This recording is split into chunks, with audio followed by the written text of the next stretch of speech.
Roblox over the years has gotten absolutely massive, and with it being massive, all sorts of games have been created in its ecosphere. Out of all these games, the ones that interest me as a non-Roblox player are, of course, the RPGs. So today I'm going to test 3 highly rated RPGs out to see if they're actually good, and if they can stand up to RPGs that were made on game engines. First one on the list today is Tarao, an RPG that doesn't look bad, so let's get right into it. Going through this game, the first thing I immediately notice is I find it shocking the graphics in Roblox can look decent. The trees have sway, the grass too, there's particles, and the HUD's navigable even if it's a little too big. Combat though, I have very different thoughts on. Overall, it feels bland, with little to do but roll or shoot or swing your sword. The enemies usually only have one attack, or maybe two, but overall, it feels limited to me. On top of this though, the AI is questionable. Oh, there's a skeleton.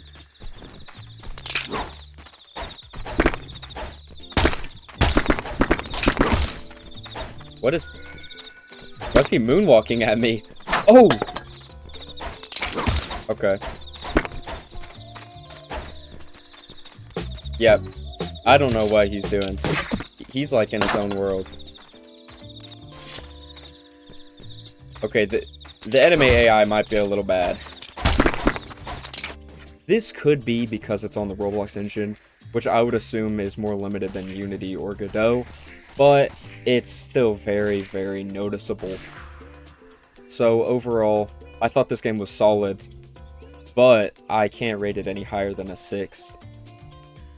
Next up, we have a Souls-like, Hero of the Grand Soul.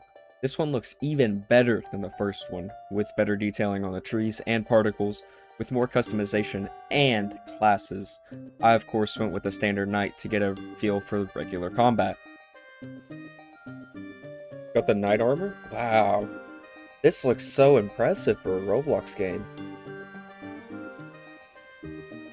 Why not just make a real game?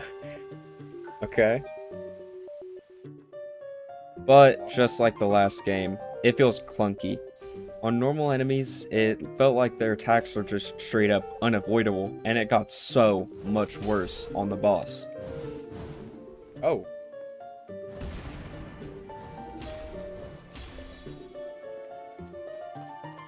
Go get him. Ooh, he's sick. Whoa!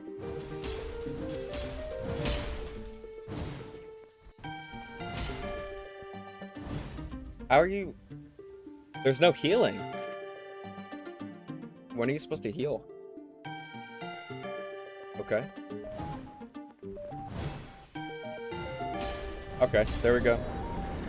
Finished with that. All in all, that was pretty bad, I'm not gonna lie. But I mean, for Roblox, it's impressive to get a boss fight in general. He didn't feel difficult, but he felt really unfair. Because there are some moves that you just can't avoid, like the ground pound and into the slash. If you hit him on that ground pound, he just immediately comes back with a slash, and that's like the only move you can punish him on.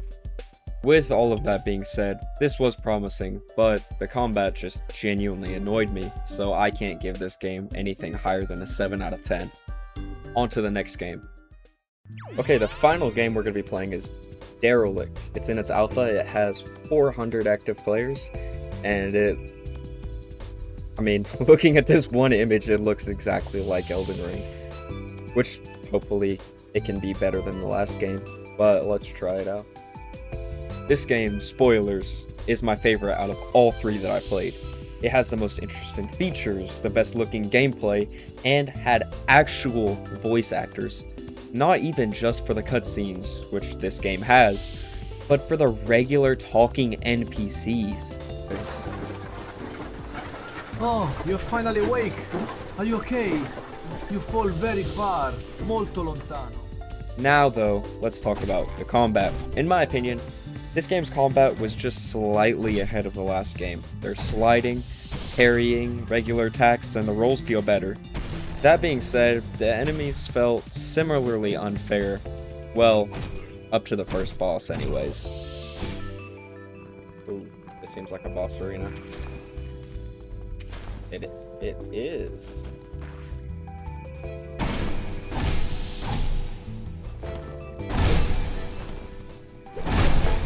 Ow. Oh! Beautiful timing.